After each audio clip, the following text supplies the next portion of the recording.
for October 26, 2021. Last week was one of the shortest meetings we had. With the meat and potatoes that are on this item, this may be one of our longer meetings. Just be forewarned. The agenda for the Oxnard City Council Public Works and Transportation Committee meeting for October 26th, the regular meeting.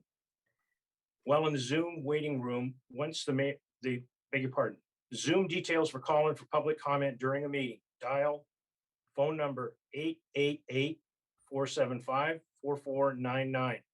Number 2, enter meeting ID. I'll repeat this twice. 879-6096-5420. Repeating it. 879-6096-5420. Number 3, the passcode. I'll repeat this twice. 631143. Repeating it. 631143. While in the Zoom waiting room, once the mayor or the chair of the committee calls for public speakers for the agenda item on which you wish to speak, press *9 to raise your hand to inform the clerk you would like to speak during the agenda item. Once called on, press *6 to unmute your phone. Speakers shall have up to 3 minutes to speak per agenda. This meeting is being held in accordance with Assembly Bill 361, allowing members of the City Council, members of the public, and staff to participate via teleconference. Consistent with city policies imposed to promote social distancing, the facility where the City Council regularly meets is temporarily closed to the public. The public is encouraged to view the meetings from home on Spectrum Channel 10, Frontier Channel 35, or YouTube at youtube.com/Oxnard News. I'll repeat that. youtube.com/Oxnard News. Video recordings of the meeting are typically available online following the meeting This is Rose at the Tabarro city's for the website for the city of Oxnard. Are you calling in at for public comment? www.oxnard.org/city-meetings. Hello, Rose, hello. you're cutting into the meeting here. Okay, sir, what is your, okay, you're calling for items not on the agenda? Please see the link to Measure M pre-recorded presentation video for each item listed on the agenda. You may participate in the meeting in following ways: emailing comments or requesting to sign up to speak before the meeting. Submit an email to cityclerk@oxnard.org no later than 3 p.m. the day of the meeting. Please indicate the agenda item number in the subject line. An email correspondence may be forwarded to the City Council prior to the start of the meeting and made part of the legislative record. B, submit a request to speak by no later than 3 p.m. on the day of the meeting by using the form available at www.oxnard.org/city-meetings, emailing the city clerk at cityclerk@oxnard.org, or calling the city clerk's office at 805-385-7803. Repeat that, 805-385-7803. Providing public comment during the meeting. A, to provide public comment without requesting to speak prior to the meeting during the meeting, dial, as stated above, 888-475-4499, and enter the meeting ID and passcode listed above as the Zoom details of this meeting. Public comments on agenda items shall be taken following the announcement of the item. After all public speakers have been given an opportunity to speak on an agenda item, the public comment period shall be held open for 3 minutes to allow additional speakers to register or otherwise be recognized for the purpose of providing public comment. During this 3-minute time period, the City Council or staff may discuss the item being considered or briefly respond to previous comments. Detailed participation instructions can be found at www.oxnard.org/city-meetings.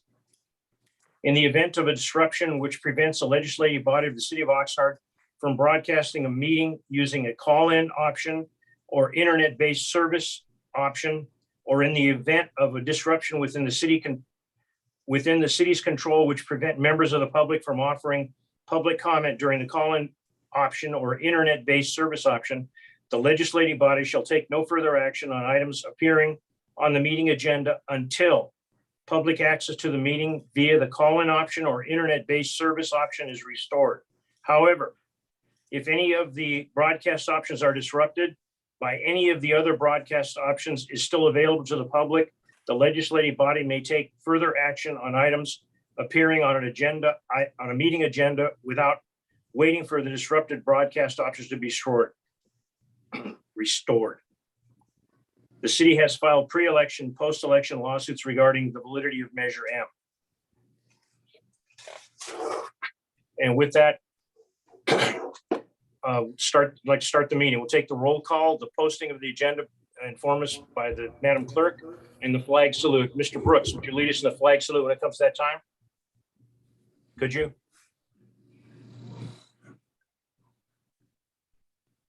Okay. Yes. Okay, thank you. Thank you very much.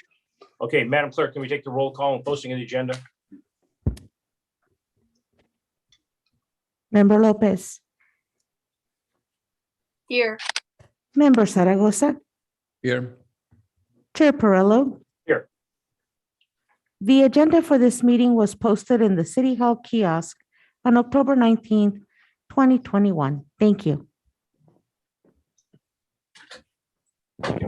Mr. Brooks, would you lead us in the flag salute, please? Put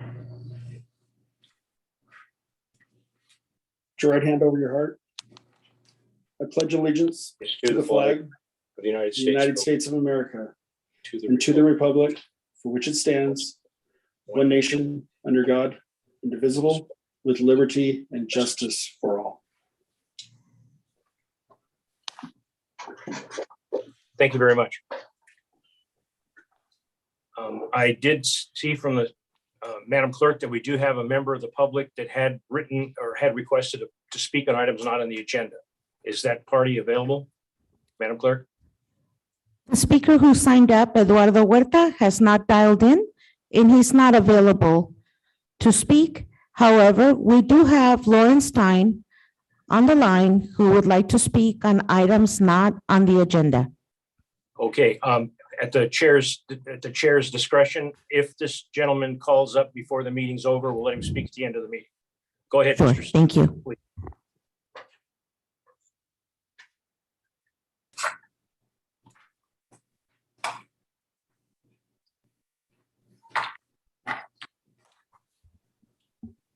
Mr. Stein? Speakers shall have up to 3 minutes to speak per agenda. This meeting is being held in accordance with Assembly Bill 36. Members, Mr. Stein, would you please turn down your TV? To participate via teleconference. I'm not on a TV. I'm speaking from my phone. Okay. Turn them, Don. Larry, we're picking up the Madam feedback Clerk- of a. Got it. It's okay, council member, we got it. Go ahead, Mr. Stein. You have 3 minutes to speak. Mr. Chairman, members of the committee, I've asked numerous questions on this particular topic over a number of years, and some of these issues have not been addressed.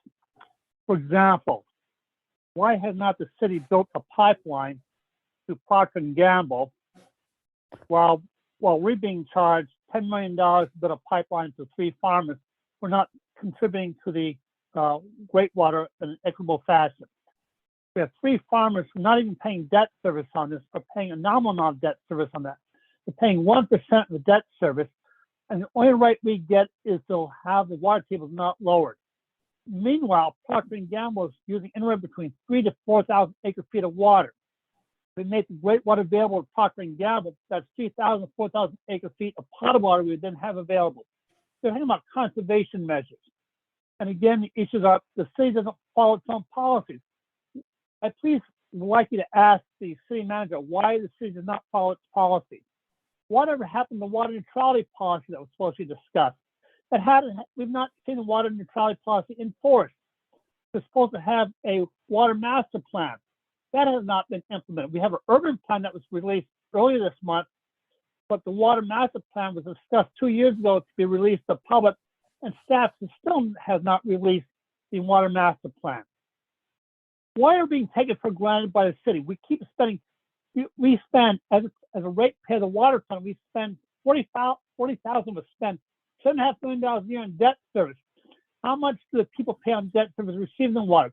They pay next to nothing. They pay less than 1% of the debt service, but getting all the great water. Meanwhile, the 40,000 people are paying 99% of the debt service and not getting a drop. Not a single drop of water has been blended. I've not seen a capital improvement project that provides a timeline we're going to be building Skid 2 and Skid 3. I'd like that discussed sometime on the agenda. When are we going to build Skids 2 and 3? Again, we can have 14,000 acre feet of water blended into it. The city got off its backside and stopped stalling. So why does it take 3 years to build a well?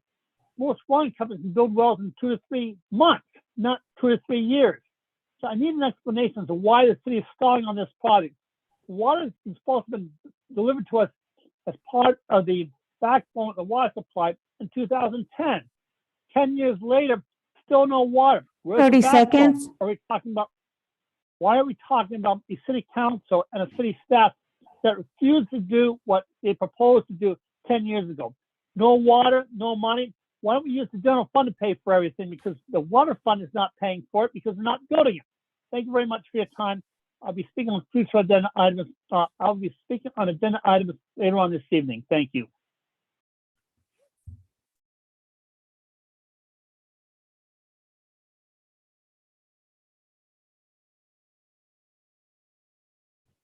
Chairperson Perillo, you're on mute. And thank you very much for the individual that signed up that does not hear now. If he does show, we'll let him speak at the end of the meeting. Thank you. And thank you to the public comment, Mr. Stein.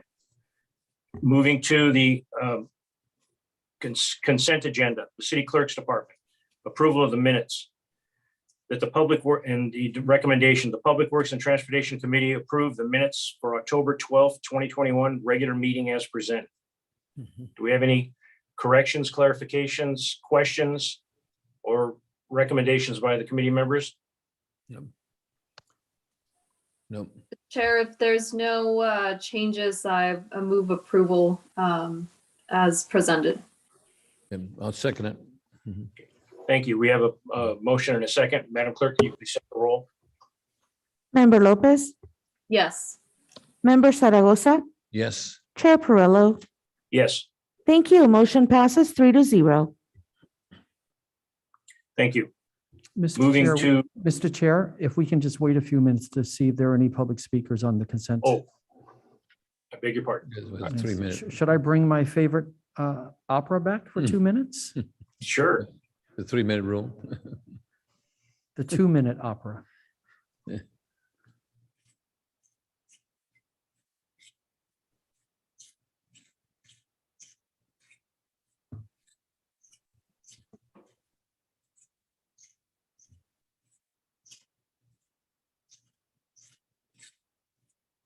I'm going to torture everyone again.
That's the world's most beautiful aria that's only 3 minutes long.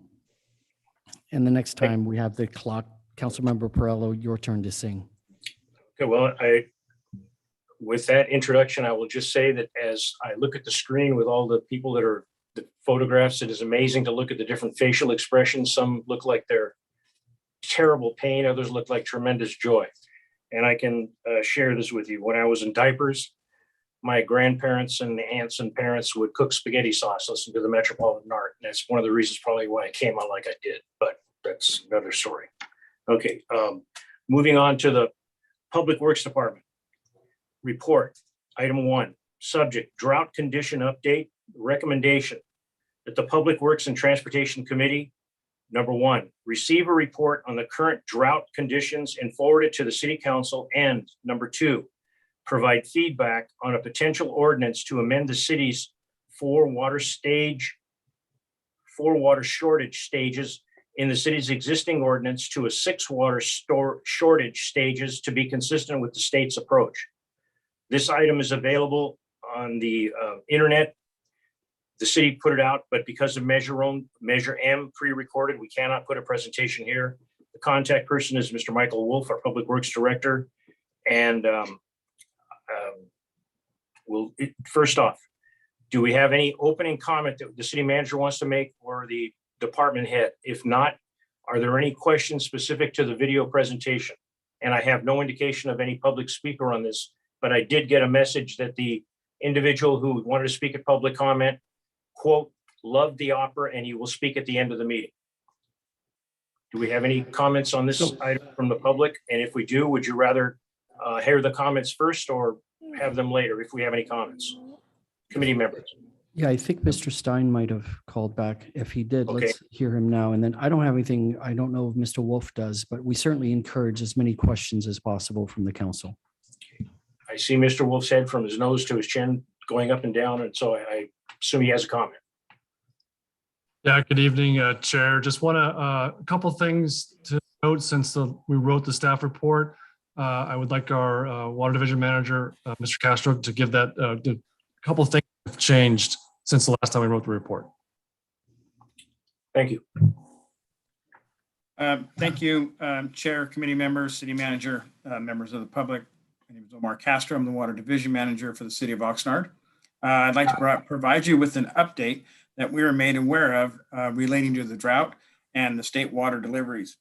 On October 25th, Calleguas Municipal Water District notified city staff that Metropolitan is planning to bring forward a resolution to its board at their November 9th meeting. That would be for all agencies to implement mandatory water conservation measures. So what prompted this is that the Department of Water Resources reviewing a possible 0% state water allocation. So what that means for us is there's a baseline delivery that we get from state water, and Department of Water Resources operates from 0 to 15%, which is supplemental water that they provide in addition to the baseline. Now, should that 0% state water allocation be implemented, that would reduce Metropolitan's flexibility to provide resources to the Met agency. So as a conservation measure to meet that potential cutback, Metropolitan may mandate a 0 outdoor watering restriction. Now, should that take place, staff will come back to City Council with a resolution recommending the appropriate drought stage and conservation measures. We won't know that information until about April or May of 2022, after we're done with our rainfall cycle as well as the snow. So that's where we are right now, and we will come back to you once we have more information related to the drought as well as state water deliveries. Thank you, Mr. Castro. Just one question. This information you said came on the 25th. That was yesterday. So this is hot off the press? This is hot off the press. This is after we put this presentation together. This just came out yesterday. Thank you very much. Do committee members have any questions of Mr. Castro? Yeah, Mr. Chair, Yes, go ahead, Mayor. can you explain zero base again? And at number 1 and number 2, no watering outdoors, does that mean lawns and everything? That it has to do with outdoors? Correct. So there's a baseline of water that we would get, and that baseline water is really for public health and safety. The Mhm. additional increases in water resources allow all these other types of usage. So should we only get a certain amount of water, Metropolitan would look at how do we go about curtailing water use, meeting that curve. And what they would look at promoting is possibly a zero outdoor water use. And that means absolutely no watering, which currently right now the city is in a stage 2. And Mhm. we have regulated water usage for outdoor watering, given that you can water twice a week on certain times and no runoff. But should we get to that, Metropolitan would look at all of its state water users and say, we want you guys to implement no watering outside. So, Mr. Castro, my understanding, according to the report, that we've been stage 2 since 2014. And number one, and number two, are there any penalties if we don't abide by the zero baseline? Penalties to the city, if we were not following that, Metropolitan could. But that would probably be a partnership and communication between Cayugas, Metropolitan, and the city on how we're going to go about making sure that we're enforcing that. Okay, but again, going back, if we go zero base, no watering lawns or anything outside of the household, because the only baseline will be for public health. That's correct. Public health and safety. Thank you, Mr. Chair. Mhm. Madam City Clerk, Madam Councilmember, do you have any questions? I beg your pardon. Yes, thank you, Chair. And there's definitely several thoughts and questions. I know that what staff is looking is for feedback on the going from the 4 stages to the 6 stages. So if either Mr. Castro or Mr. Wolf can explain, what is the difference in, what are the benefits in going from four stages to 6 stages? Sure, I could address that. So by having more stages, it allows us to address the cutbacks from state water in different increments. So stage 2 is at 15%, and our current stage 3 is 25 to 30. So each stage, the percentage just gets a little bit smaller, but allows us to spread that out over time instead of such a greater impact right away. Very quickly, Mr. Castro, aren't we also making that switch to match what the state's standards are with their 6 Right. stages? That's correct. That's correct. That's a recommendation that the state moving to these 6 stages. Well, Mr. Thank Chair. you. Go ahead, Councilmember. I'm sorry. No, that's fine. Before I switch to a different question, go ahead, Mayor. No, I'm sorry. Go ahead and finish yours because I was going to make some of the recommendations. But go ahead. Okay, thank you. So what trying to wrap my head around, I mean, there's certainly a lot of information, and it's, not being able to hear the presentation immediately, before we can have this dialogue really changes the context of this conversation. So in the process, in the staff report, there's a mention of conducting an annual water supply to determine reductions. So how often has this been done, and when was the last time that this was done?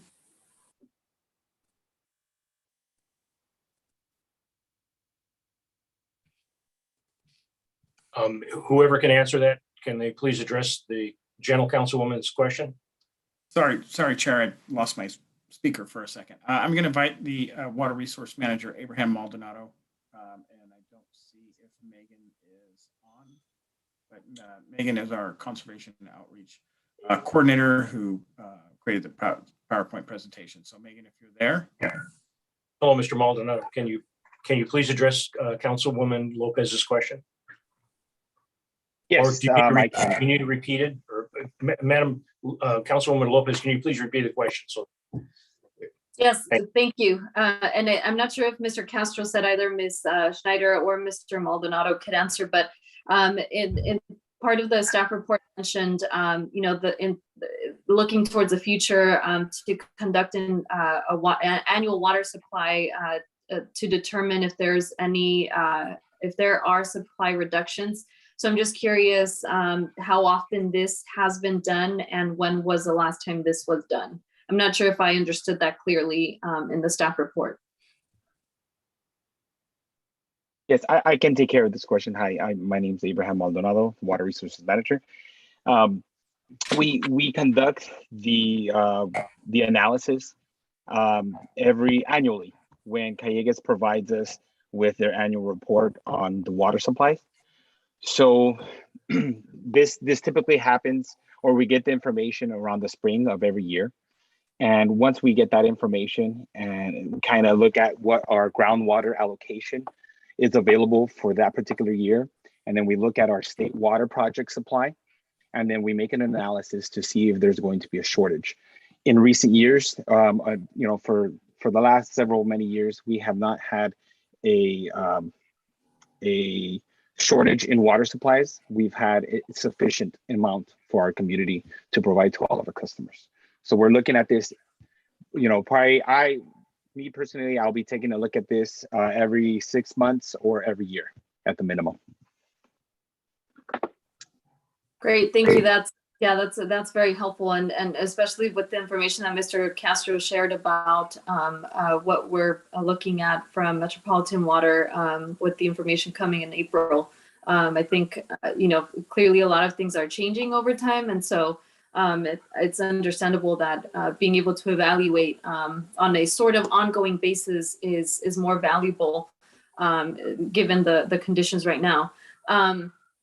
With some of the restrictions on residents, and I know that this question has come up in council before, how is enforcement done, and how do we hold residents, businesses accountable on the restrictions and the guidelines to conserve water? Hi, I'm Megan Schneider, the Water Conservation and Outreach Supervisor with the Water Division. Currently, we encourage all residents to report water waste by using the city's 311 app or by calling us directly at the 805-385-8136 number. Customers are an additional set of eyes for us in the community, and we really do appreciate them taking the time to inform us of water issues. We currently are taking an inform and educate approach when it comes to reported water waste. So what that means is first we send out an informational letter.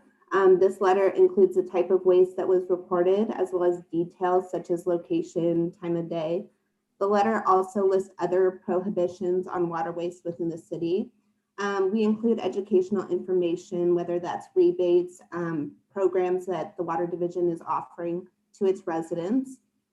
And then if that issue occurs again and is reported, we reach out directly via a phone call, and we start some communication that way. By this point, when we make direct contact via phone call, we generally receive compliance or the issue is addressed. We are striving on opening communication with our customers and building a working relationship in that way. So, hey, you have an issue. How can we help you to fix that issue? Whether that's providing a rebate, say, their sprinkler's broken, and we can provide that information to them about rebates available or an irrigation audit that they could have done to show them, better ways to be utilizing water in their landscape. And so right now we're really just taking that inform and education approach. Like I said, usually we have compliance by reaching out to them directly. We do have the option within our city code for enforcement via fines, but currently we just haven't gotten to that stage to use that tool. Thank you, Ms. Schneider. And if I can ask a follow-up question to that, if we do, if we need to move on to a different stage and bring in, some of those fines, do we have the capacity to ensure that this is being done across the city versus, maybe a neighborhood or a certain area feeling like they are the ones being targeted? So really making sure that we're doing our due diligence in enforcing this widely. That's a really good question and point, and I thank you for asking that. And we are looking into how enforcement or some type of patrol could work, in the future when we hear from Metropolitan on where they're headed and mandatory conservation, as well as, if we get to the point of no outdoor water use, how would that look? We would be partnering with code enforcement to kind of strategize and create a plan. Currently, we don't have a set plan for that. And yeah. Thank you. Thank you, Mr. Chair. Those are the questions that I have at this time. Thank you. And Mr. thank you Mayor. for the presentation. Mr. Chair. Mr. Mayor, you had a question. Go ahead. Yes, my apologies. It's very difficult to hear, with the audio, but let me kind of add a little bit to what the council member was probably sharing, if I understand correctly. We are going to be going into the zero base potentially, according to Mr. Castro, if regarding our baseline and from 0 to 15%. My question is, how are we going to convey this information to the public? For example, we have thousands and thousands of people in the morning that get up and shave and brush their teeth and wash dishes and so forth. And I know we had a bad habit, especially when you're shaving, you have the water running or you're brushing your teeth as opposed to turning the water off. How do we convey all this information to the public? And also to understand if because of the drought, because we have probably the worst drought we've had in decades, that they understand really the gravity of what Met is saying and potentially go into a zero base that Met is now looking at or sharing with us. How do we convey that information? And before we even get there, to make sure that we reiterate to the folks when you water the lawns, and the 2 times a week, for the odd days the odd addresses and the even addresses where they water the lawn from Thursday through Sunday and so forth.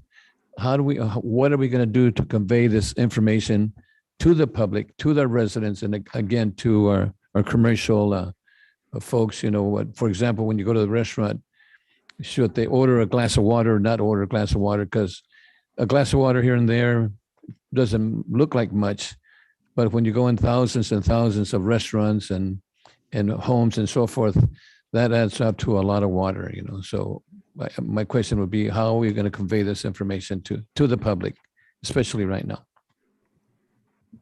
Yes, thank you, Mayor, for the question.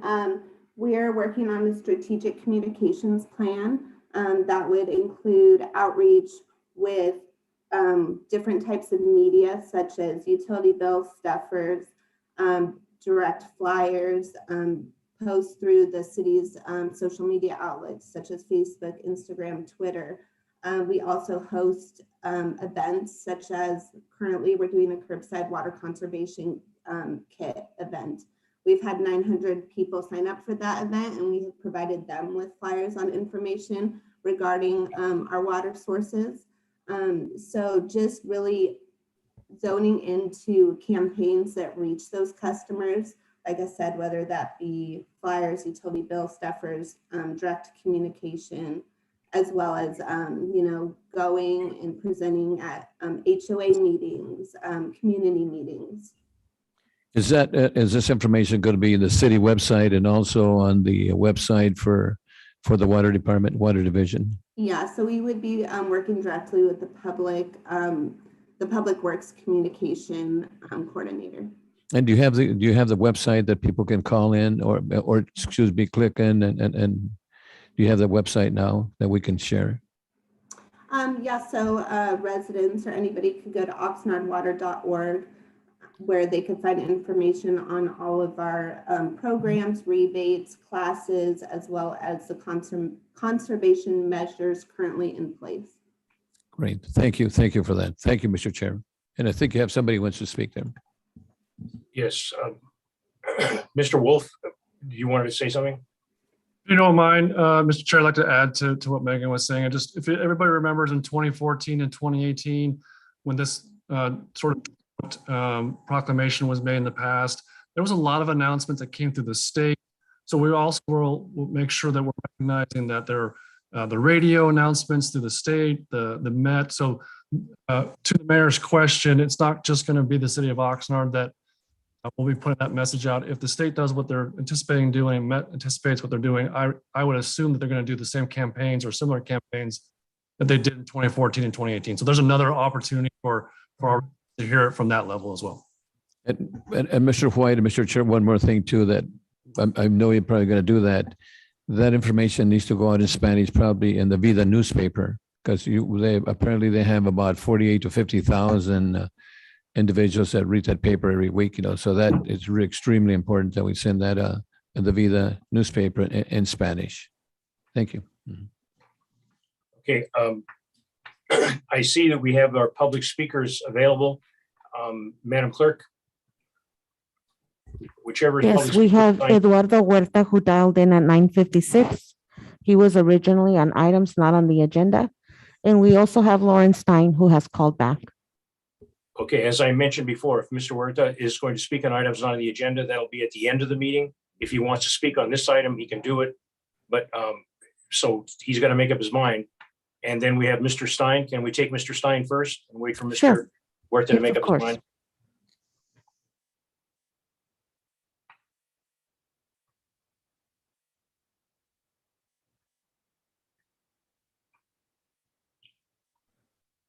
Lauren Stein? Mr. Chairman, please ask the question, why does the city not enforce the water policies since 2014? For example, we have a number of commercial properties. For example, we have Plaza Park, the theater, and the shopping centers, and we have a pond there. The pond has always been filled with water for a number of years, but the city doesn't enforce the water ordinance. We're not supposed to have any water features, but we certainly have water features. We have a number of water features throughout the city. The city does not enforce a policy. You send out fines. When did you send out a fine last year? When did you send out a fine 2 years ago to the Centennial Plaza and other groups? We also have a water neutrality policy. Please explain to me why the water neutrality policy is not being enforced. That would save us a great deal of water, because if you don't have a house with water, they can't build a house. There's been no source of new water in the city. The GREAT program is not running. You've not developed the GREAT program. Ask the question, when will you run the pipeline from the water facility all the way to Procter & Gamble? That's 3,000 acre feet plus per year. That's enough water for 6,000 homes. So the water fund is paying $10 million to run a pipeline to 3 farmers, but not contributing anything to the monetary value. They're just saying, well, the city attorney says, well, just because not lowering the water level, that's okay. But Procter & Gamble, that's 3,000 acre feet of water. If we run great water depth, that's 3,000 homes, 3,000 acre feet for 6,000 homes that we'd have water, additional water for. 6,000 homes out of 40,000, that's a pretty big percentage. I'd like to know also, when, as part of our conservation measures, when are we actually run the GREAT program? What is a schedule for the first skid, the second skid, and third skid? That's up to 21,000 acre feet of water that we can generate ourselves. We will not need state water supply. So again, you guys talk the talk. We had a staff member earlier that said that we're not having any water shortages, but we're in a drought. You got the left hand saying one thing, you got the right hand saying something else. So please ask the city manager, why is he not enforcing our water policies? We have policies in place, we just don't enforce them. We have new person on board. Well, how come it wasn't enforced last year? Why wasn't it enforced previously? Please answer these questions tonight. Thank you. Thank you, Mr. Stein. And Madam Clerk, I see this other individual wishes to speak on this item. And I also see a hand raised up. Oh, that's Larry's. Okay. I'm sorry, what individual is it that you're, Mr. Huerta Asking- sent a message that he wishes to speak on this item, okay? please. Eduardo Huerta?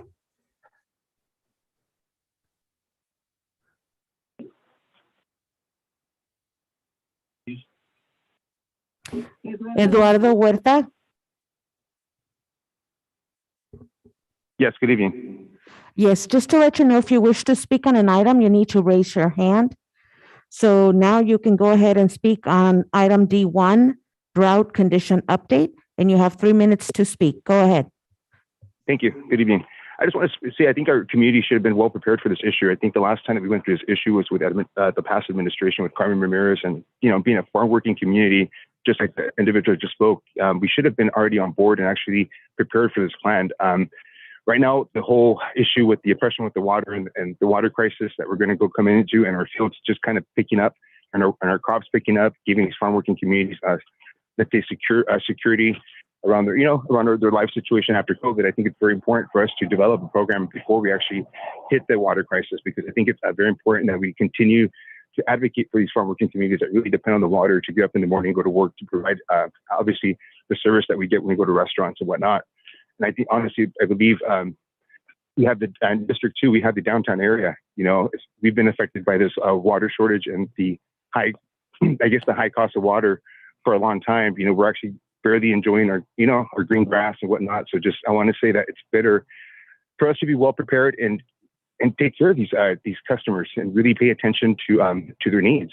I think all of us have not really paid attention to what this community is based on, which is our farm working community. So our farm working community is really going to depend on this water. And so I think it's very intelligent for us to prepare ourselves, start preparing awareness and making these packages for different communities depending on the water use. If it's housing developments and whatnot, everybody's going to be different on how they're going to conserve water. But we have to realize we have to still keep the value of our unique city and make sure that the cosmetic part of our city is, looks good, because we've actually worked so hard the past 4 or 5 months to build a good city and a good foundation for all these families to feel secure, to actually be out and enjoy life for a little bit after COVID. So I think the parks look nice. We have to consider everything that we're living today and get prepared for this water shortage. And I also just want to say that I appreciate you guys letting me speak, and I think it's time that we do really, really make a change in the city. I've advocated to Mayor Zaragoza. He's ignored me many times. He wants to spotlight, but he knows that farm working families are very important. And it takes more than an op-ed to really sit there and speak about issues like water when you're really not doing much in this community. You've been in office for about a year, and during COVID, you could have done a lot and prepared yourself for this water shortage. And it doesn't. And I don't think you need the pressure from an individual like me to make yourself look good in reference to this. And I'm sorry to disrespect you, Mayor, but the fact is that I think the community is tired of this, and I think it's time for you to take 30 responsibility. seconds. Thank you. Thank you, Mr. I'm good. Huerta. Thank you. Mr. Chair, if I can jump in for a moment, as I sit here and listen to this discussion, Yes.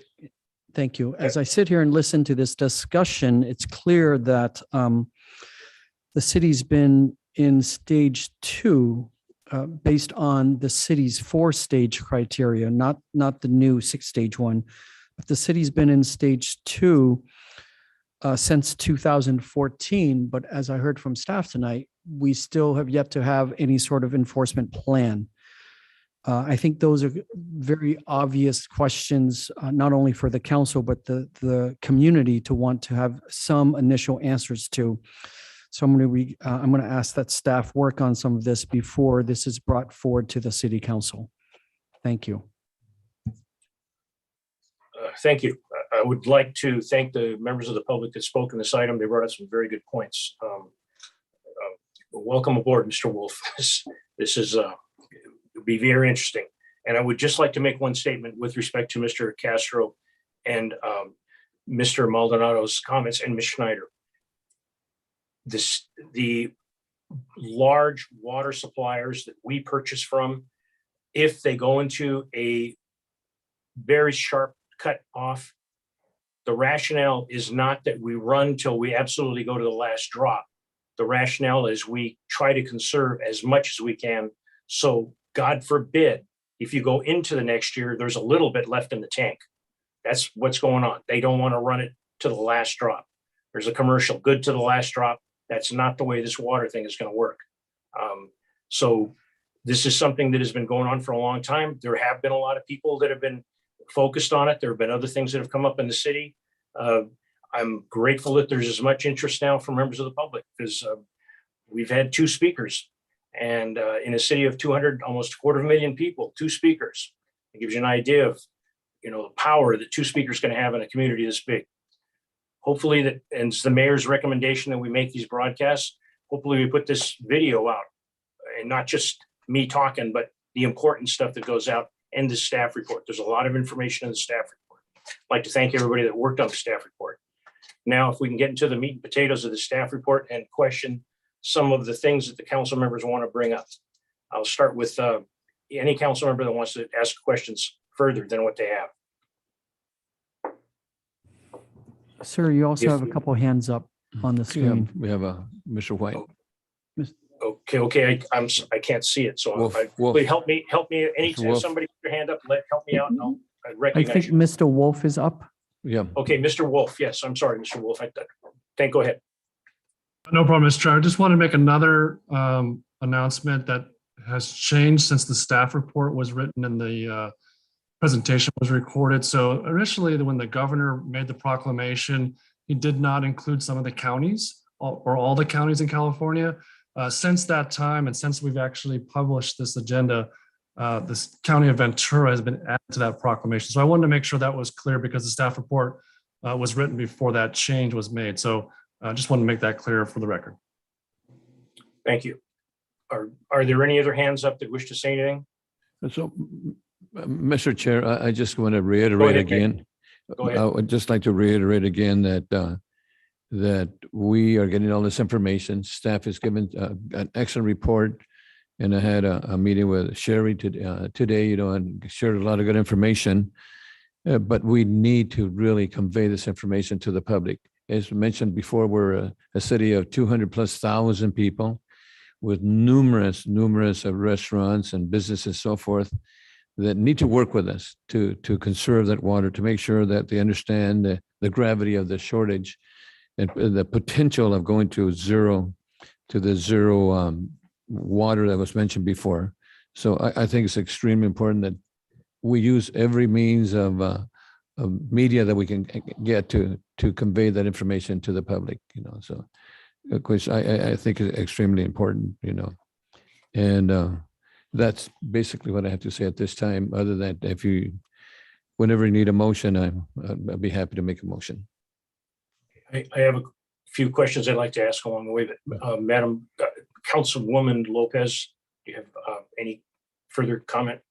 Yeah, thank you, Mr. Chair. And I think this definitely a lot of information, and especially with some of the comments received, trying to better understand, with the enforcement. I think the city manager, has made a comment about it, but I think if we could have, a clear understanding of, what the consequences are. And if that's something that I think part of the staff report mentioned that we might have to directly outline if we, how we want to proceed in enforcing the shortage and the regulations on water. So I just want to make sure, is that what we can provide direction to staff on? What we want to see in this ordinance coming to the council? Yes, we can take direction tonight. Okay.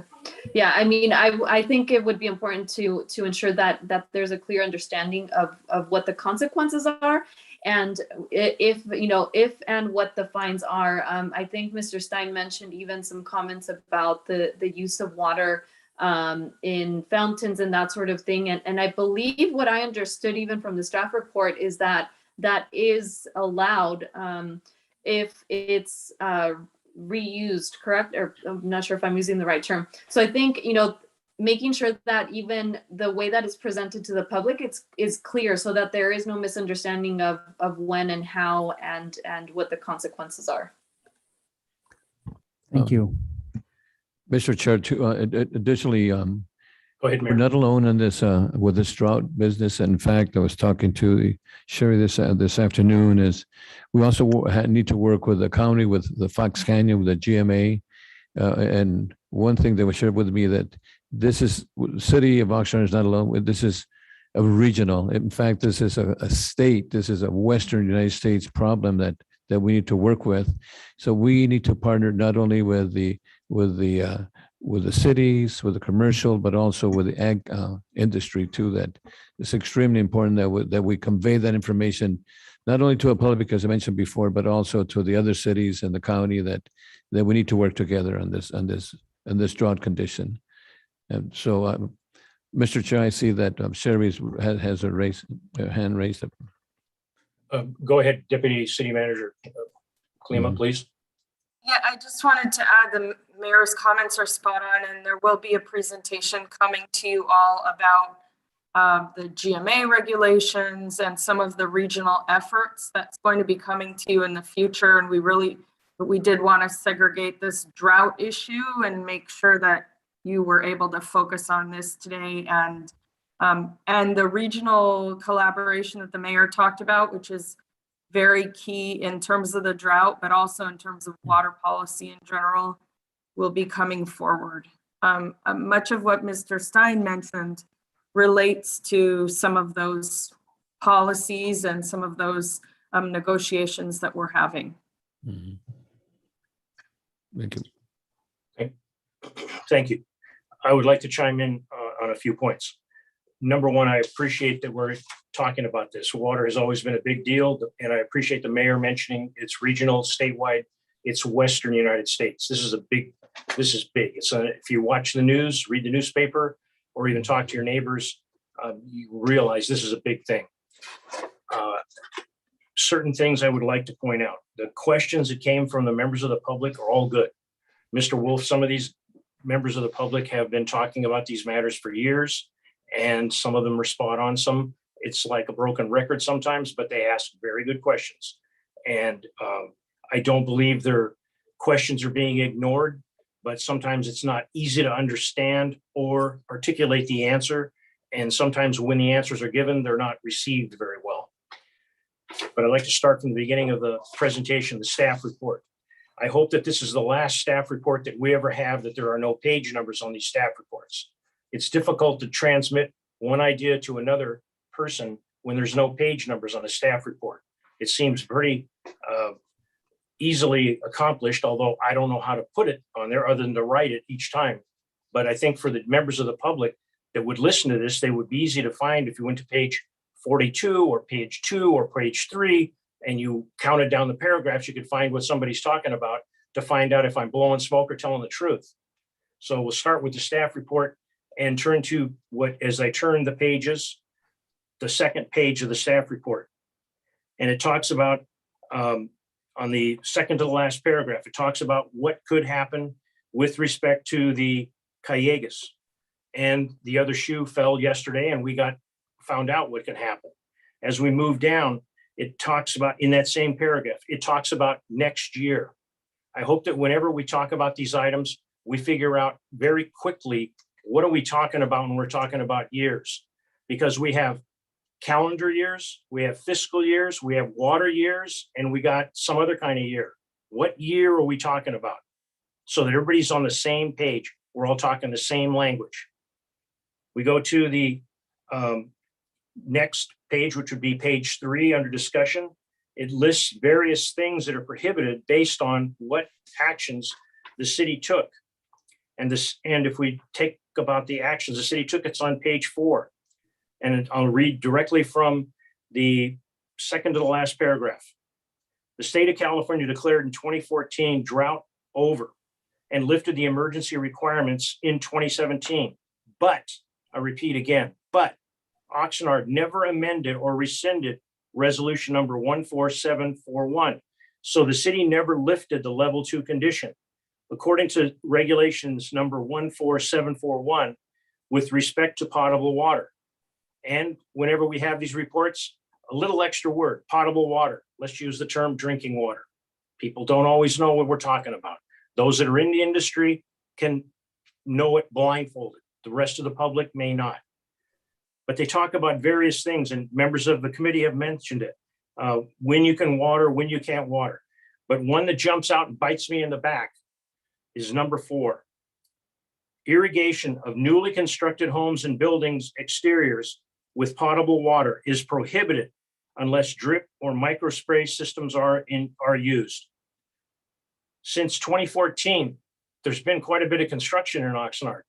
And I'm driving around and I had an opportunity to ask one of the staff members a question, who is supposed to be policing that these things are enforced with new construction?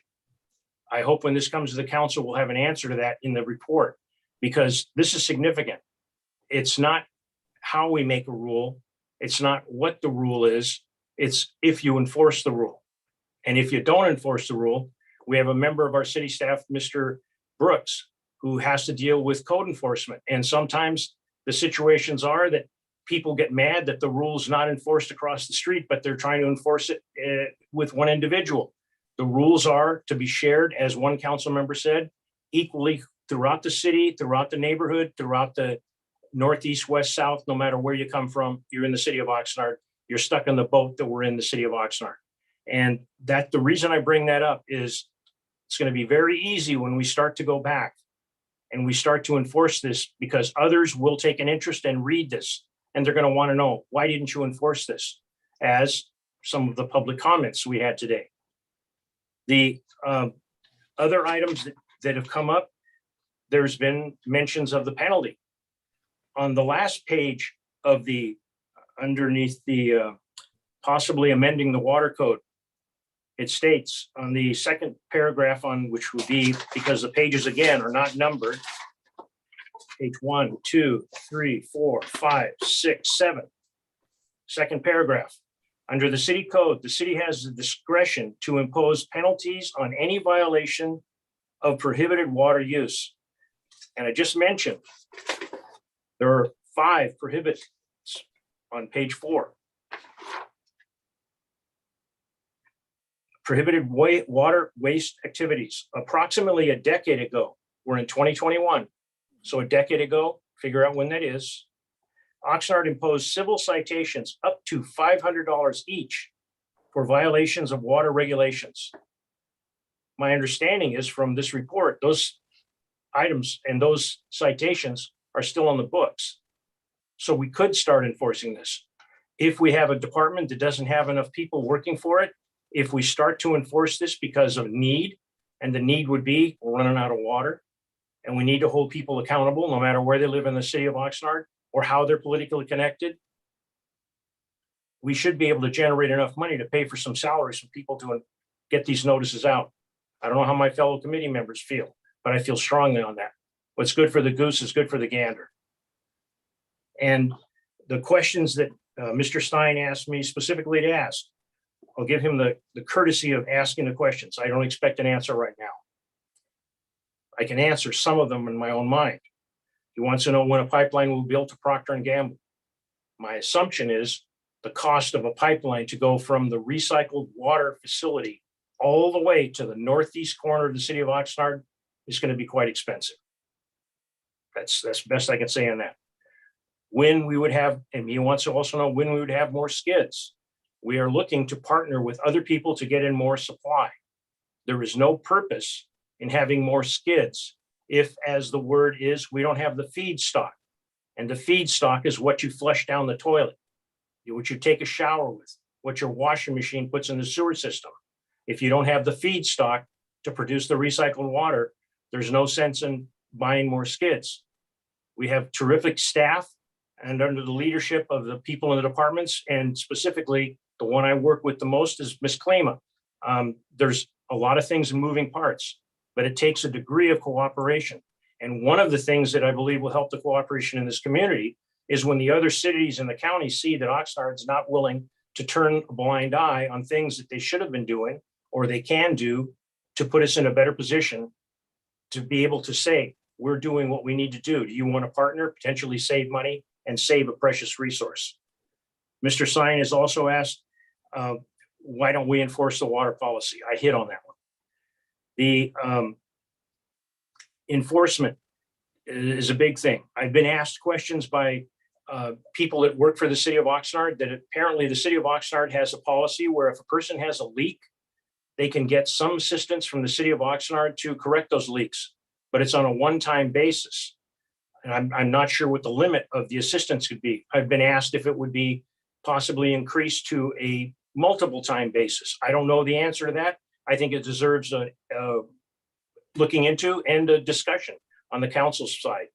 But I can tell you this, if the water gets so expensive and people are leaking, underneath that fine that I mentioned, $500, it can go a little further that we can shut the water off.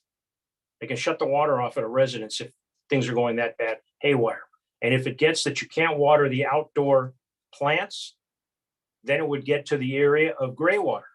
What do we do if people save their washing machine water, their shower water, put it in buckets instead of letting it go down to the sewer system and water their plants? I think we need to have that addressed before we have to have another item come to a council. We could kill two birds with one stone. It'd be nice by getting all these questions answered. The other questions that have come up was, what had happened in the past? I recall when I got on this council in June of 13, there was the issue about hot water heaters, and there was a move. A lot of people got in hot water heaters so they didn't have the tank. They called them tankless water heaters so that people didn't have to run the water to wait for the hot water to come in vogue. I do understand, the concept of shaving and letting the water run, but I also understand the concept of nobody likes to take a cold shower in January. They wait for the hot water to show up. But along with that, it was mentioned in the past, so I'm not being, in my opinion, off color. It's how we handle our human waste. There was a term at one time in the toilet. If it's yellow, you let it mellow, and if it's brown, you flush it down. I mean, I think we need to get that educational thing back to the public and start with kids. Teach them what it means to save something. I believe those are. And one other thing, there has been a tremendous amount of work done to clean the medians and clean the city and repair damage from where landscaping has been allowed to die. There has been a push to replace landscaping or plant trees for those that are dead. And there was then a suggestion of using recycled water on a tank carried by a truck to maintain the tree to get them back alive. I hope that is also discussed when this item comes to city council. And council members, I know I've shot a lot of things off here. Do have any other suggestions so that when we do bring this back to council, it's a full plate and we don't go, oops, we forgot this and come back. That's kind of what I believe the committee system is to do, to try to smooth the boulders out of the way so we can drive the truck down the street. Council member, Mayor and Council member Lopez, do you have anything to add to that you'd like brought back?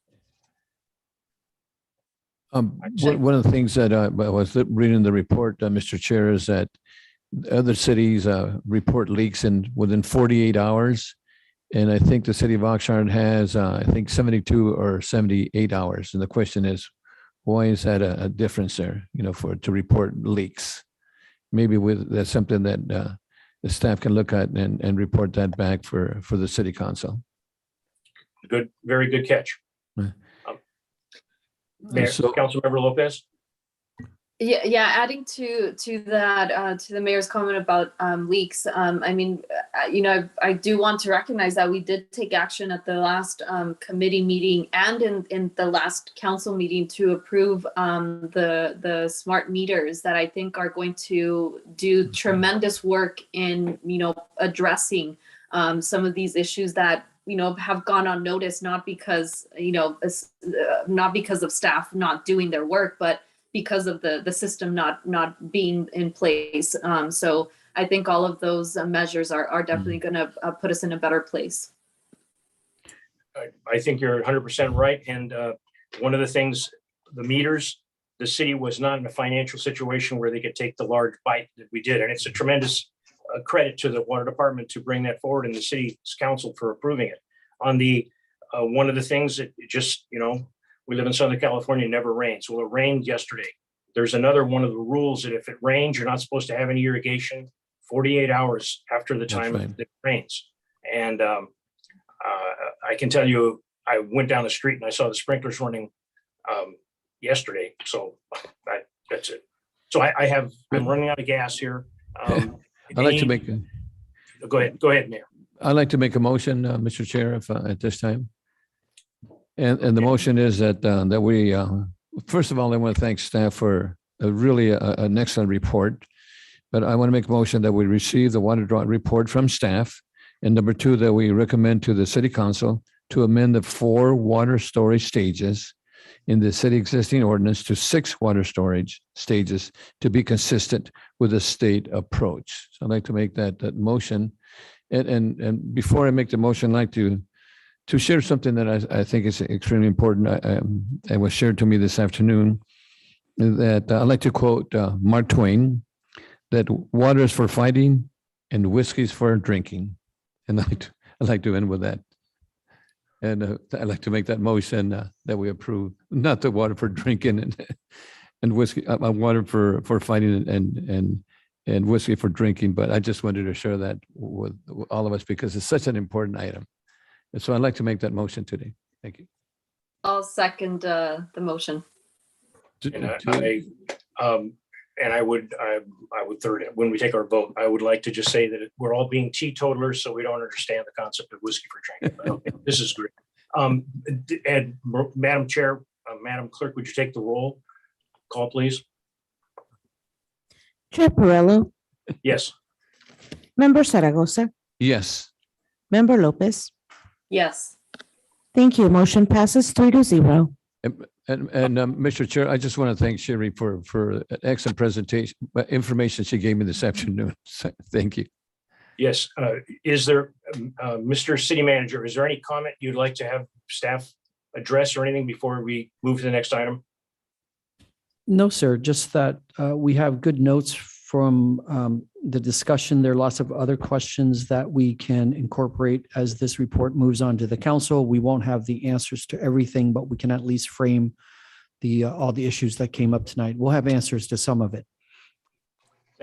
Thank you very much. And again, to the entire staff, those that are taking part in this and the ones that we don't see that are doing the footwork, thank you very much. This is a big deal. Moving to the next item on the agenda. My page, I just lost my page.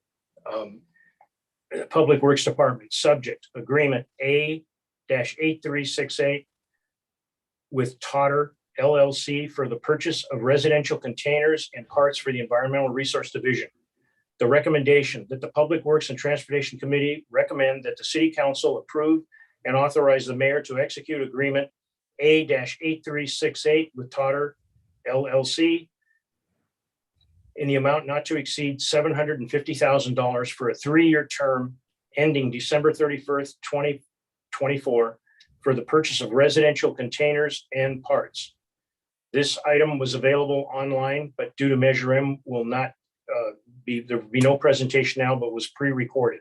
It indicates the contact person is Michael Wolf, and I'm not sure who will be making the presentation. First, Madam Clerk, do we have any?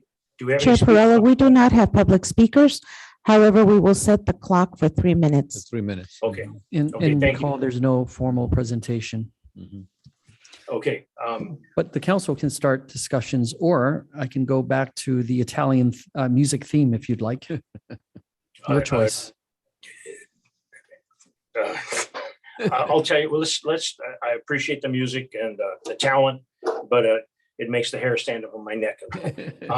If we can have a little bit of discussion, and I'd like to start it off with the presentation. Mr. Wolf, you were not here at the time, and I have learned this. We have new garbage trucks, and the garbage, and what we're talking about are the containers for the trash, the residential container units. And the new garbage trucks, when they lift the container up and then they dump it and then come back down, there is a method that the hydraulics work very quickly, and the lid will snap back against the side of the container.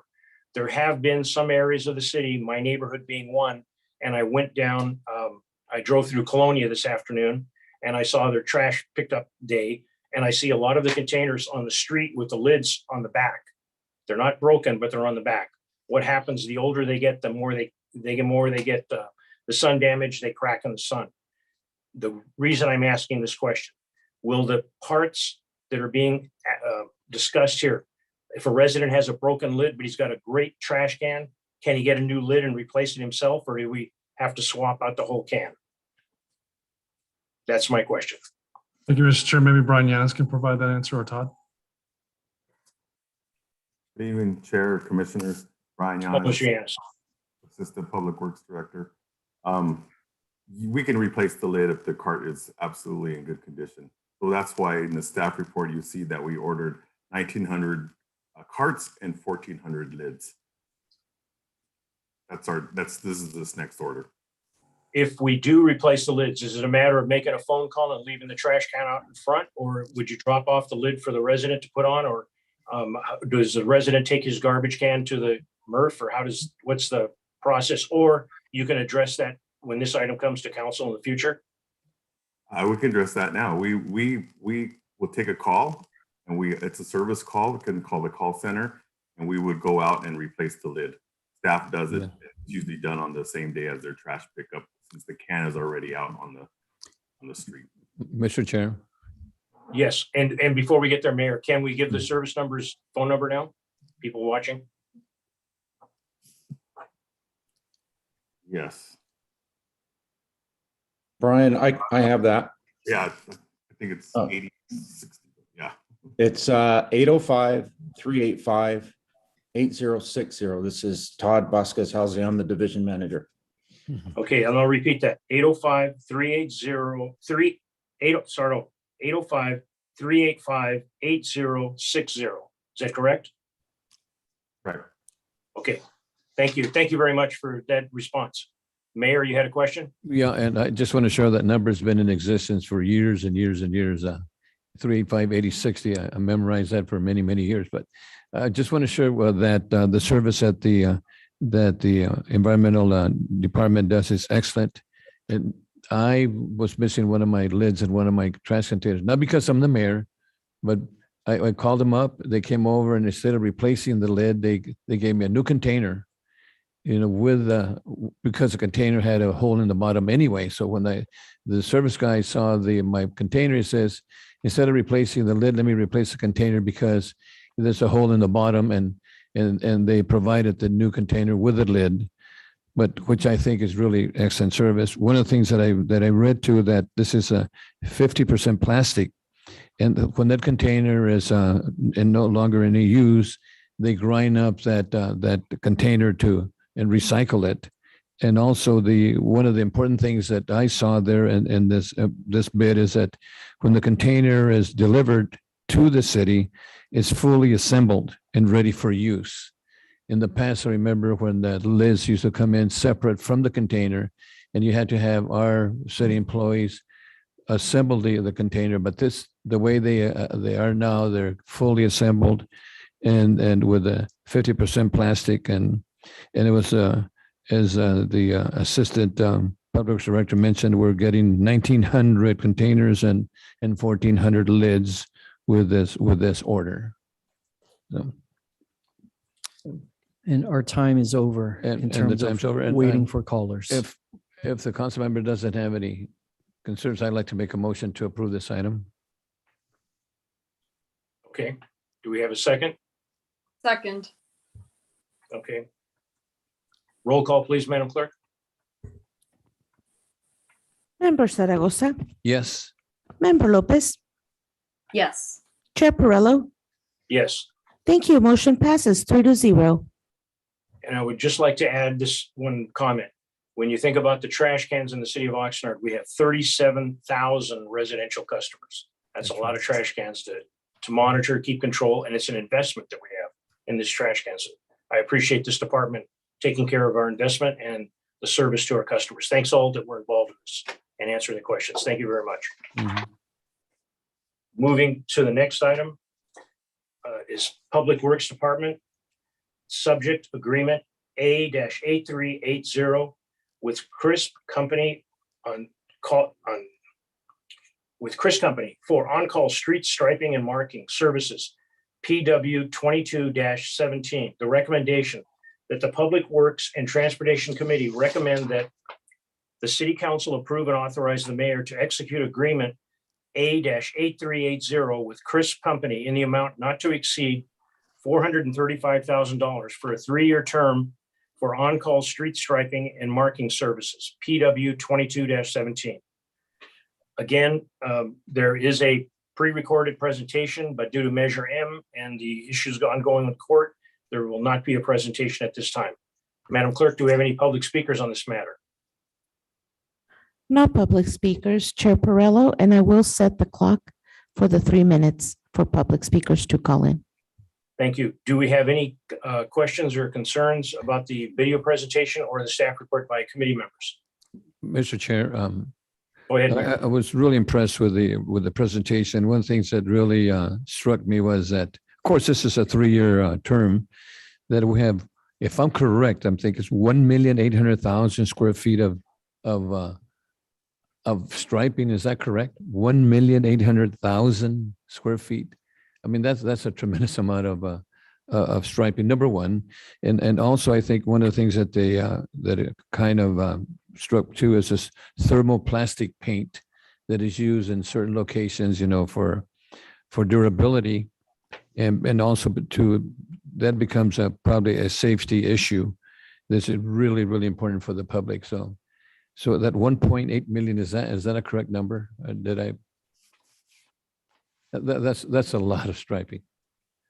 Mayor Brian Yan, as Assistant Public Works Director, that's an approximate number, but yes, we have many miles of center lanes and a lot of pavement markings throughout our community, as you can see. So, yes. And of course, then you have the special thermal paint, plastic paint, you know, that is used in certain. I can't remember, where do you normally use that? Is that for the crossings, the pedestrian crossings? I can't remember. So right now we're trying to use thermoplastic as much as we can throughout our street markings. However, if a street is in not such a good condition and it's going to be paved over recently or soon, it's on our construction calendar, we will not use it. We will use the painting. But that's where we want to go to. We want to use much more of thermoplastic as it lasts longer and it stays much more visible over the years and through the weather. And one of the things too, Mr. Chair, that was mentioned too, is that even though the crossings, a lot of people believe that the striping is going to save their life from a car hitting them, but no, it's not going to happen that way. But at least they have the ability to know that they stay within those parameters, so they don't get into the traffic. You know, so that's a safety issue, which is really, really important. And also one of the things that I like to mention too is that, and it's probably not in this report, but there are certain stripings in certain areas of the city that are really faded, you know, and my question would be, how often do we paint those stripings, especially over, for example, over at the collections? If you're heading on Oxnard Boulevard and you're going to be heading north to Ventura, it's very difficult to see a lot of the striping that's fading quite a bit, you know. So I'm not sure often those stripings are checked, you know, to make sure that they're not faded completely, where the public cannot see them, especially now that we're going into the winter time with the rain and fog and so forth. But excellent report, by the way. Thank you. Chair Perrello, the 3 minutes are up for public comments. Thank you very much, Madam Clerk. Do you Mr. have any Chair, comments? I want to, Mr. Chair, as the city manager, I just want to see if perhaps Mr. Schweider can address the mayor's question. I think that generally the question is, what is our refreshing cycle and what's your criteria for evaluating that? Well, the criteria is basically, like he said, when the lines become invisible to the residents, this contract is what will help us in that. If we have this contract, we're able to delegate and address all these issues within the city of Oxnard, that we do determine that these markings are becoming faded due to a high volume of traffic in specific areas within Oxnard. And specifically, this is what this contract will help us do, to maintain it on a continuous basis every year in areas that need. to be repainted. That's great. One additional, information, just for information, the over on Ventura Road, I think it's from, probably Doris to Gonzalez. There was some patching that was done, they did a really good job on patching the road, but now the lines are gone. So the crossings are gone, and so forth. So potentially that might need to be restriped again, so. Yes, sir. And we will address that as possible. Thank you, Mr. Chair. Councilmember Lopez, do you have a question? Okay. Number one, thank you. Thank you for the presentation. I appreciate the presentation. I appreciate the questions and the answers. Number one, I had been on the city manager's, you could say, case a little bit about we had some newly paved streets and when were we going to get the stripes put in the streets because they had the little yellow reflectors. And it takes, nothing happens overnight. You can't snap your fingers and make it happen, no matter if a council member or the mayor or a group of citizens are raising cane. There's time schedules and there's work schedules. But the specific street that I come in on when I come to council meetings is 8th Street. It is fantastic. The smoothness of the street, that's number one. But the way the lights light up from the headlights onto the stripes, and I'm assuming it's the plastic, the heated paint with more reflectiveness to it, is really fantastic. And in an area where this works really well is also coming tonight because I forgot my key and I had to go back to the house. On Oxnard Boulevard from, say, the Vineyard Avenue to past south of Gonzales, the street lights and the medians are not working. So the street is extremely dark, and where there is paint, the lights, whatever light is on the headlights, pick it up very well. And we're going to get a 311 on that, I'm sure. And I know the city staff is working on it. I appreciate I appreciate the way we are able to get things accomplished. A lot of people think a lot of things can happen immediately. It doesn't work that way. But I'm very supportive of this. The work that I've seen done is fantastic. And it just complements the work that's going on in the city of Oxnard. And as one council member, and I'm sure I could speak for the rest, I'm very grateful the majority of the residents voted for Measure E so that we can help and get some of these things that have been, because of deferred maintenance for a long time, put off. But again, thank you very much. And talking here, did we have a motion? I think, did we have a motion? If we didn't, I'll make a motion on this.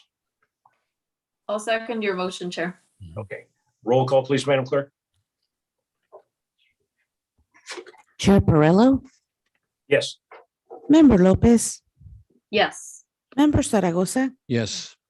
Thank you. Motion passes 3-0.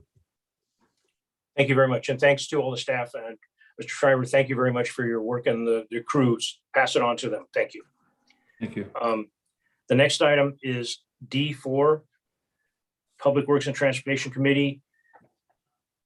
The subject, purchase order for PB Loader Corporation for 2 new asphalt patch truck purchases for Streets Division. The recommendation that the Public Works and Transportation Committee recommend City Council approve and authorize the mayor to execute a purchase order with PB Loader Corporation in the amount not to exceed $496,346 for the purchase of 2 new asphalt patch trucks for the Street Maintenance Division. Again, due to the Measure M and the litigation and the court issues going on, there was a presentation, but it will not be shown at this committee meeting. Do we have any public speakers on this, Madam Clerk? We do not have any public speakers, Chair Perillo. However, I will start the 3-minute clock. Thank you. And I appreciate you starting the clock as soon as we get to this point. Thank you very much, Madam Clerk. Do we have any comments from the committee members on this presentation or questions about the staff report? Chair, I had a question to clarification that we currently do not have these 2 trucks, or are we replacing, or are we completely, this is a new step? Commissioner Lopez, it's a great question. These are completely brand new vehicles, thanks to Measure E. We will now be concentrating on potholes on a daily basis, utilizing these much more efficient vehicles. We'll have 2 of them. We'll have 2 separate crews utilizing those vehicles, and they'll be hitting those streets every day, utilizing those vehicles. So it's a real efficient tool. Staff is excited, and it's going to go a long ways for our community and our streets, and meeting our goals with City Council's goals to restore our CPI for our asphalt pavement. Thank you, Mr. Yanez. And that's, yeah, I wanted to make sure that that was the answer to make the comment that this is truly a great investment. And as you mentioned, seeing Measure E funds invested in some really good work for the city, for our entire residents, you know, for everyone to see. So this is great to see. Thank you. I have a question just to follow up on Councilmember Lopez. Are these 2 new trucks, are they replacing something that we had in stock, or are they, and I understand they're new, but did we have one that is worn out, or we did use a different method to patch the holes? We used a different method to do potholing. I'll let our streets manager, Philip Schweider, go into a little bit more details on our current process. Thank you very much. Yes, Chair. These trucks are going to be, the best value is where you're looking at asphalt. Hot asphalt is the best application for repairing potholes. In this application, the hot mix cools down. And in the current process, what we have is where we have a truck and you're able to have 10 tons, 4 tons, 3 tons. But in those amount of tons, the asphalt has a cooling effect where it will cool down. And once it cools down to a certain extent, it becomes useless. So it's very difficult to take care of potholes at this time, but we're able to do it not only with cold mix, but hot mix is the preferred method, because as you know, sometimes when you have cold mix in a pothole, it gets kind of blown out, where the hot mix is able to stay with a better application. And that's what this truck's going to do. It has a sealing effect where that the hot asphalt goes in the truck and then the doors close on it, and it keeps the hot asphalt hot enough to us to be able to make more applications in more spots more effectively and beneficial, not only for cost and every other way, but that's where this truck is really, and it's an all-in-one. So that's where this will help. Will there be a need to have training for the people that are going to use these vehicles? No, sir. This is the same effect. It's just more of a condensed unit with the box itself and all the tools necessary to do the application. So it's the same thing that we're doing now. It's just going to be more effective. Okay, thank you. Thank you very much. Mayor, do you have any questions? Yeah, Mr. Chair, I just want to add to Go what ahead, Brian Yanya said about the things to measure. You know, we have now this truck, a couple of trucks that's going to help us out. And it was mentioned in the report that we have 453 miles of roads and 60 miles of alleys and 650 miles of sidewalks. And the thing is that it's a 5-ton capacity and a 2-man crew that's a multi-use unit that can be used by our employees. And it was mentioned the hot asphalt is extremely important when you go out and do patches, you know, because otherwise that cold asphalt does not help us at all. But this 2 units will really help us tremendously in meeting our 5-year priorities that the city council put together. So I think it's an excellent purchase, you know, for the street division. So if you need a motion, Mr. Chair, I'd like. Okay, I'd just like to make one more statement. Okay. For the public that doesn't understand that, when they see a street being paved and they see the workers, all the labor working around the asphalt and the steam coming off and the heat coming off, the reason is it's hot. And when he's talking about hot mix, it comes from the plant hot, and we try to keep it hot. so they can get a good job. And that's why you get smooth, nicely done new Exactly. streets. And that's what this is the gear to do. And I'm grateful that the city and the voters, this is going to help us tremendously, I believe. And I would just like to also have Mr. Yanis or Mr. Wolf touch on this base. In the staff report, it says, due to COVID-19, the lead time for the delivery of these vehicles range from 12 to 15 months from the date of order. So we will be taking this to council, and that will be the official date of order, or we already ordered? How does that work? Because it's not going to happen overnight. Again, the snap of fingers doesn't work. There is a lead time to get these vehicles. Can somebody clarify that before we let the mayor's motion goes on table? Yes, Chair Perrello. As soon as this goes to council and it gets approved, we will then place that order. We got all the paperwork already in line with our vendor, and we just need the final authorization from City Council. So as soon as that's approved at that evening's meeting, we will then place that order, and that's when the clock starts ticking. Thank you very much. Thank you.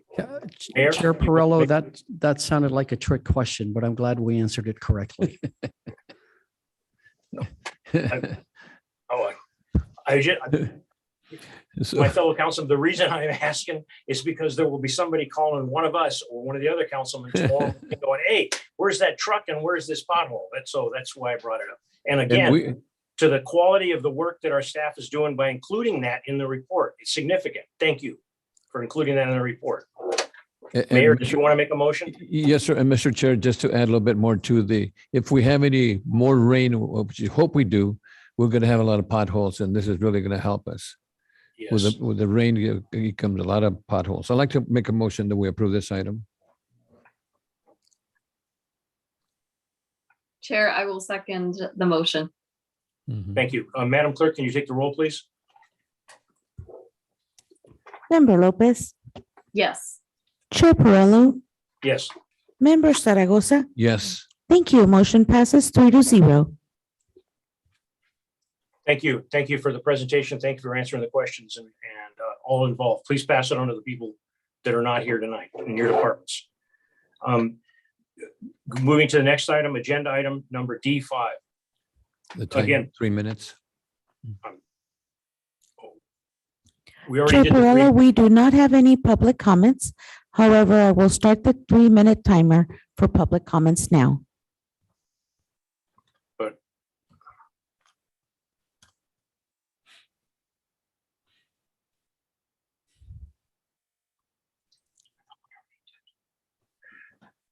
Go ahead.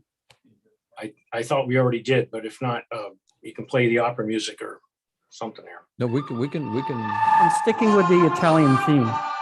Oh, geez, man.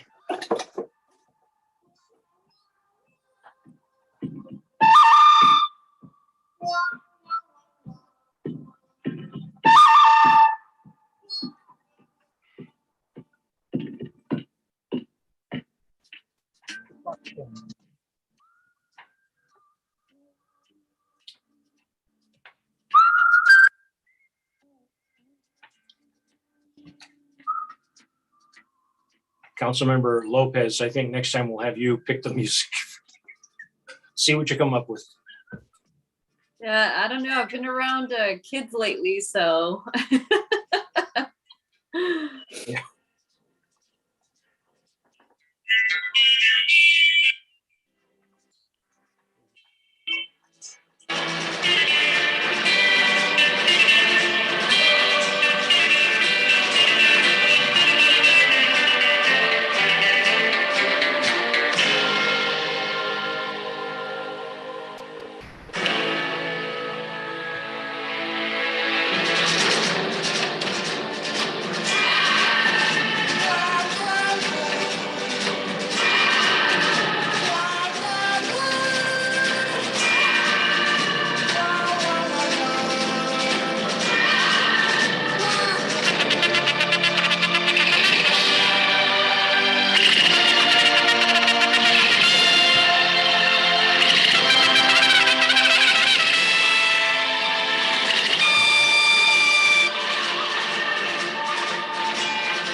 It's another great Italian composer.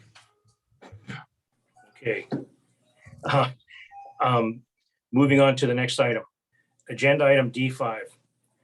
Public Works Department, purchase order with Quinn Company for heavy equipment for the Water Division. The recommendation that the Public Works and Transportation Committee recommend that the City Council approve and authorize the mayor to execute a purchase order with Quinn Company in the amount not to exceed $407,128.75 for heavy equipment for the Water Division. Again, there was a pre-recorded presentation, but due to the Measure M litigation going on, there will be no presentation at this meeting. Madam Clerk, do we have any speakers on this item? No speakers. Okay, thank you. And for the full committee, remember at the end of the item, we'll have the public speaker if you still that missed the first part. Committee members, do you have any questions or concerns or comments with respect to the video or the staff presentation? Yep. Yeah, Mr. Chair. Go ahead, Mayor. I just again, I'm amazed at the amount of water that we use per day, 20 million gallons per day. And we need this equipment. And my understanding, according to the report, that this is a mandated item by APCD because those loaders have to meet APCD requirements by a certain date. And number two, and number three, that I'm glad that we're using the source well discount by buying with other entities. I think it's called the skid steer unit, so. But I think that we potentially the big one right here is that we need to meet the APCD mandates, the Air Pollution Control District mandates. Is that correct, Mr. Yeah. Mr. Mayor, that's correct. Thank you. Mhm. Councilmember Lopez. Mhm. The comments that I have, I appreciate that we are moving forward. We're getting some new equipment. I appreciate how long we've had the other backhoe skip loader. A couple of questions, and I already have let Public Works know that I was going to ask these questions. With respect to the last video slide that we have, it mentions under the agenda for the infrastructure and natural resources strategy. This supports our infrastructure and natural resources strategy. And it talks about the purpose of the infrastructure and natural resources strategy is to preserve and improve our roads, utilities, parks, trees, water supply, and natural resources through the effective planning, prioritization, and equitable and efficient use of available funding. Recently, we purchased some trailers. And at the time, there was going to be the need of a trailer so we could move equipment back and forth. These three items are going to be purchased for the water department. Will there be use of these items in the water department's inventory for other departments? And if so, how do we track the cost back and forth?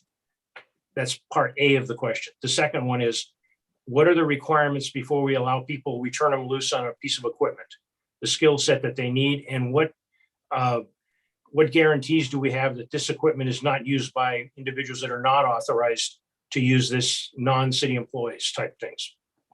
Those are my questions.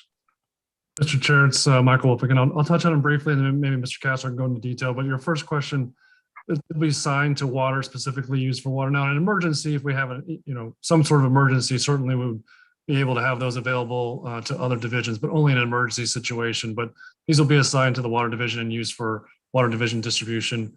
And I'll let Mr. Castro go into detail about the training and the operations of the equipment.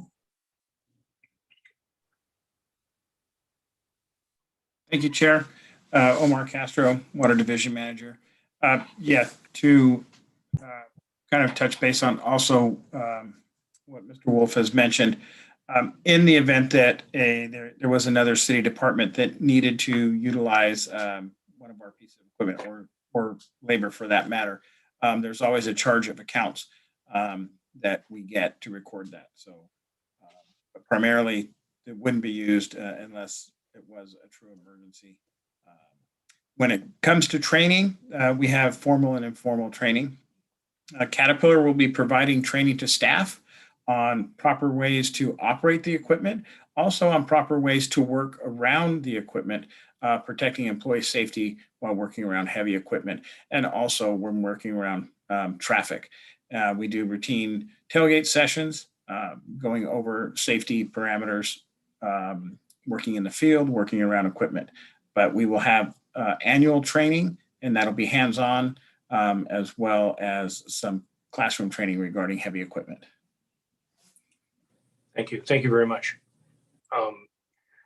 The only other question, and this may be a little off, when we've purchased our fleet equipment, we're going through an agency, so we're not purchasing the fleet cars and trucks. Is there, and I understand we're going through a source where we can get the best price on this heavy equipment. Where is the determination when it gets to fleet versus heavy equipment? Is it a GVW or is it the uniqueness of the equipment? How do we make a determination on what falls into one category and another category? And I hope you can understand my question. Yes. Go ahead, Omar. No, go ahead. So maybe Mr. Yanis can go into detail, but usually it's the gross vehicle weight that defines those pieces of equipment, depending on whether it's a rolling stock, just regular vehicle, or if it's a heavy piece of equipment. Now, sometimes we have special equipment that doesn't necessarily meet a gross vehicle weight requirement, but it is used for a specialty piece of activity. Normally, it's done by the gross vehicle weight. That's correct. Okay, thank you very much. Thank you. Those are all the questions I have, unless the members of the committee have any more questions. Mr. Chair, the only other question I have is Mr. Wolf and then Omar is there any other equipment that the Water Division has that potentially needs to meet APCD requirements in the future other than this equipment? Because the emissions are really what APCD is looking at. Yeah, Mr. Castro, I don't think there is, but maybe Omar can. Mm-hmm. Yes, we do have another piece of equipment that we're looking at replacing. It's a smaller piece of equipment that still is a diesel powered and emissions. And staff we're currently trying to get different variations of that equipment. Are there some that are made with gas engines versus the diesel emissions? But we do have one other small piece of equipment that will need to be replaced in the future. Because Mr. Castro, potentially we're going to have to be budgeting for that in the future because APCD is getting really strict on those emissions, for here in Ventura County. So thank you for that. Mr. Mayor, go ahead. Sorry. I just want to make sure, I don't think it's a piece of equipment we use often. Is that right, Omar? Correct. It's a smaller piece of equipment that we have to utilize when we're entering into alleys where we have water mains, so it's pretty small. Yeah. Thank you. So if I can ask one question follow-up. The skip loader that we're going to be getting rid of, I believe it's a 1988. Will it have a scrap value or what happens to it? And whatever, if the city recovers some funds, does that go into the water department or does that go into the general fund? It's an enterprise. Yeah. If it's a piece of equipment that was purchased by water, that water would go back into the water fund. The funds would go back into the water fund. With regard to what happens to the piece of equipment, these are put out to auction. There's other places states that don't have the same emission controls that we do, and they can purchase those. Okay, thank you very much. Thank you. The short answer is, Mr. Councilmember, you can't have it. Mr. Chair, I'd like to make a motion to approve this item. Second. Madam Clerk, roll call, please. Member Zaragoza, Yes. Chair Perillo, Yes. Member Lopez. Yes. Thank you. Motion passes 3-0. Okay. We are on items for future agendas, and I'd like to give a heads up to the individual who wanted to speak in public comment. When item is done, we'll give you an opportunity to get back in here. Do members of the committee have any items for future comments? Do we have any items for future agendas? I don't know. Okay. I do. I've asked in the past that we have an update on all the items that we've asked for future agendas. So I expect at the next meeting that will be listed and we give a heads up where we stand on bringing those items to the agenda for the committee. Thank you. And can we start the clock for 3 minutes for this individual to come in? If he doesn't come in 3 minutes, He is available. okay, fantastic. And thank you for waiting. Eduardo Huerta, you may unmute by pressing *6. Yes, good evening. How are you? You have 3 minutes to speak. Go ahead. Hey, I just want to appreciate everybody tonight for taking the time for really investing, really investing their time on these issues. It's really important that I guess the city of Oxnard sees that we are actually taking the priority that a lot of administrations didn't take in getting the streets fixed. I think it's, I'm not sure if a lot of us, just like Bert, I heard him mention that he's taking a drive down Colonia, and I think it's nice to see that. I go to church every Sunday in Guadalupe, so a lot of these residents are happy to see that we're actually out there investing and showing a good representation of good staff. And it's good to see that a lot of us are just here tonight speaking on issues like, purchasing new vehicles, really paying attention to potholes. I mean, I drive a truck, and so I actually had to fix my shocks in my truck many times, and a lot of people do complain. And so I think it's nice that we actually are considering investing, the time tonight, just really, really represent what the city really stands up for, is good representation. And I just want to say thank you for letting me, give me the opportunity to speak. And if I've offended anybody throughout the process of running for office, or, I just want to say it's part of campaigning.